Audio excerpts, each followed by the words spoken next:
Every week we take a specific look at one injury or one injury type and have you analyze it. We bring in one of your handy-dandy charts or graphs, and this week we're looking at mid-foot injuries. Now, my guy, Ahmad Bradshaw, was out again. He's got a screw on the side of his foot. Is that a mid-foot injury?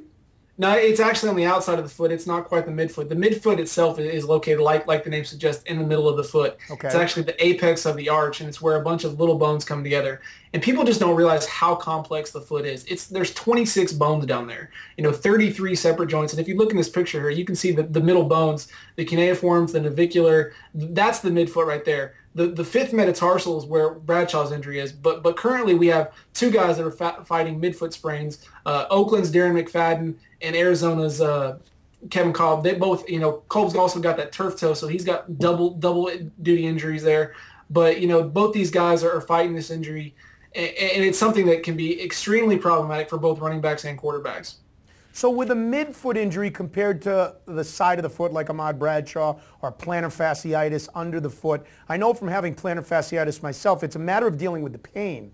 I mean, there are a bunch of injuries to your feet because you walk on them and you use them so much that you can't get by because you got to deal with the pain. When it comes to a midfoot injury, is it more about the damage that could be done, or is there still pain from McFadden and Kolb and others that they have to manage? Look at this picture, Butch, and just look at the number of ligaments. That's why I love this picture. It just shows you how many ligaments are in the foot, and especially in that midfoot. I mean, look at all those different names. There's tons of ligaments in there connecting the foot, and what happens is those ligaments are sprained, and you get a loss of stability in the foot. And particularly in the midfoot, that's right where you're trying to transfer your power when you're trying to explode off the line, when you're trying to take off and run, when you're trying to transfer your weight while you're throwing a pass. So these things can be extremely problematic. But not only does it make it difficult to do, but it also causes the pain as you put stress on those damaged and injured ligaments. Really, when you talk about mental toughness, to be able to excel at a professional level with a pain in your foot, it's remarkable to think that guys can even think about doing that.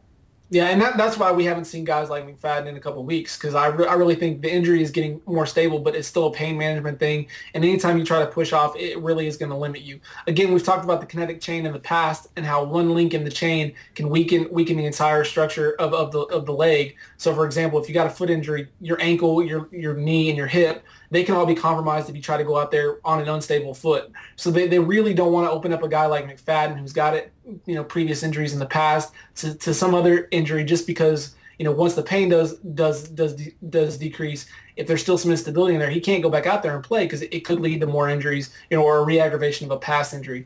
Like I said, with Kolb, he's got some problems with that turf toe, so he's got double damage in that foot, and that's going to really be problematic for him. And bottom line, his skeleton's performing pretty well out there in Arizona, and so, Kolb hadn't quite lived up to what they thought with him, and so it may be time they keep Skelton in there permanently. All right, so let's look for fantasy advice using Darren McFadden, for example. Because it's a midfoot injury, because they're being cautious, because Michael Bush is doing so well, they can afford to be a little bit more cautious. But all of a sudden, they're atop that division in the AFC West, and every team is only one game behind. They're going to need him back. Are they going to be overcautious with him? If you have him, are you looking to trade him? If you're looking to pick somebody up, are you not afraid of that injury, and are you trying to go get him? I'm crossing my fingers that they don't let him go back out there until he's 100%, and I think that's what they're doing with him. I've heard some things based on McFadden's contract. There are some incentives based on the number of yardage he gets, so that may be another reason why they're patient with this. But McFadden's he was one of the top, if not the top rusher in the game before he got this injury.